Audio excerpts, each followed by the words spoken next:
The publisher of a long-standing Marion County newspaper said his paper was raided this week by Marion police, and he says they took computers, servers, and cell phones.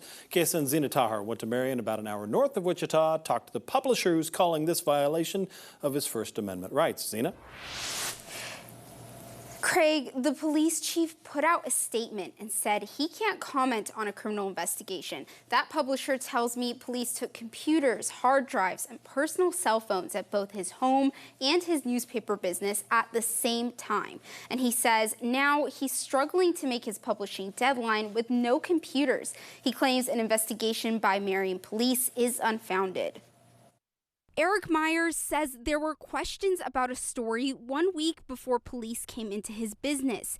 He says his newspaper notified the sheriff and the police chief that they'd obtained documents from the state that a local business owner had driven on a suspended license after getting a DUI. They started the investigation because we told them this document had come into us with the allegation that police were ignoring the driving for 14 years or something like that. Myers says his newspaper told law enforcement they had no plans to publish the information in a story.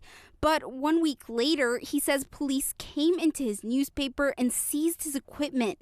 He says the raid was an unnecessary show of power and a violation of the freedom of the press. In a statement, the Marion Police Department says they had a right to search a news agency office if a journalist was suspected of a crime listed in a search warrant. In addition, the Kansas Bureau of Investigation says it assigned an agent to the case earlier in the week at the request of the Marion County attorney. The KBI says it was asked to join an investigation into allegations of illegal access of confidential criminal justice information. The KBI was not present when warrants were served. Myers says for now, even though the paper lost vital equipment taken by police, the plan is to still publish the weekly issue Tuesday. We will publish a newspaper. We will publish a newspaper if I have to grab a pencil and write it on a piece of paper and hand it to everybody as they walk around the town. Myers says he plans to sue over the incident. Meantime, dozens of news organizations, including CNN, The Washington Post, and the Associated Press, signed a 4-page letter condemning the actions of the police department. Here for you, Zena Tahar, KSN.